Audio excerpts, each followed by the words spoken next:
Apollo மருத்துவமனையில் சிகிச்சைக்காக அனுமதிக்கப்பட்டிருந்த ஜெயலலிதாவை ஒரு நாள் கூட சந்திக்கவில்லை என்று புதிய தலைமுறைக்கு தொலைபேசி வழியாக அளித்த பிரத்யேக பேட்டியில் முதலமைச்சர் பன்னீர்செல்வம் தெரிவித்துள்ளார்.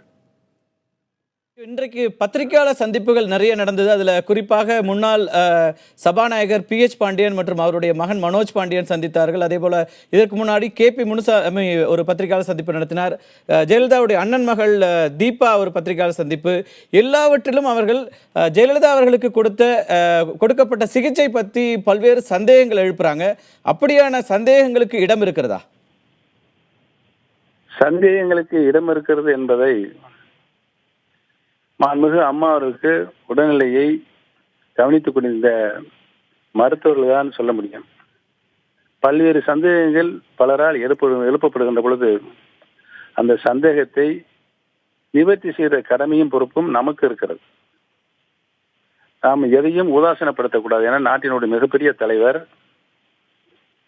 அந்த 70-72 நாட்களில் நானும் திறந்தோறும் சென்றிருக்கிறேன்.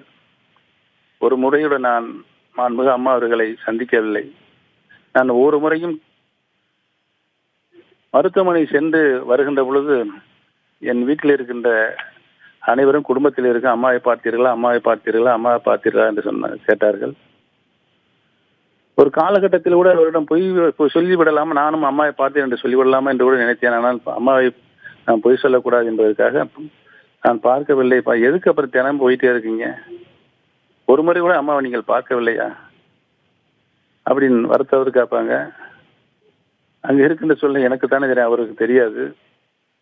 அவர்கள் ICCல இருக்காங்க, இன்டென்சிவ் கேர் யூனிட்ல இருக்காங்க. அதனால தொற்று நோய் எதுவும் பரவிவிடக்கூடாதுங்கிற ஜாக்கிரதையாக கண்காணிக்கப்பட்டு வருகிறார்கள். நாம் அதற்கு ஒத்துழைப்பு தர வேண்டும், நான் பார்க்கவில்லை என்றுதான் அவர்களிடம் சொல்லியிருந்தேன். சந்தேகத்திற்கு இடமான கேள்விகளை நானும் வினாவாக இருப்பதற்கு என்னுடைய மனம் இடம் தரவில்லை.